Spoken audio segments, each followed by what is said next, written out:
So in the end, what happens to all the stuff we buy anyway? At this rate of consumption, it can't fit into our houses, even though the average house size has doubled in this country since the 1970s. It all goes out in the garbage. And that brings us to disposal.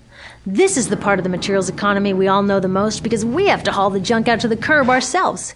Each of us in the United States makes 4.5 pounds of garbage a day.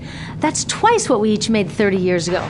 All of this garbage either gets dumped in a landfill, which is just a big hole in the ground, or if you're really unlucky, first it's burned in an incinerator and then dumped in the landfill. Either way, they both pollute the air, land, water, and don't forget, change the climate.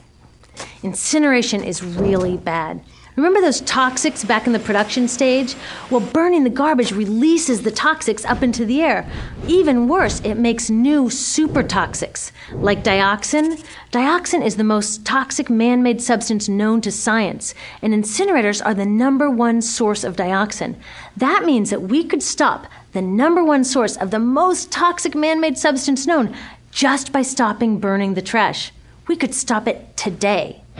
Now, some companies don't want to deal with building landfills and incinerators here, so they just export the disposal too.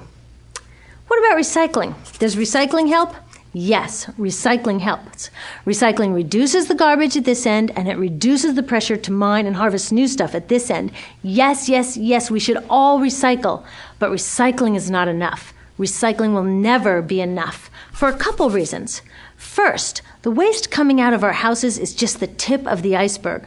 For every 1 garbage can of waste you put out on the curb, 70 garbage cans of waste were made upstream just to make the junk in that 1 garbage can you put out on the curb. So even if we could recycle 100% of the waste coming out of our households, it doesn't get to the core of the problems. Also, much of the garbage can't be recycled, either because it contains too many toxics or it's designed not to be recyclable in the first place. Like those juice packs, where they have layers of metal and paper and plastic all smushed together, you can never separate those for true recycling.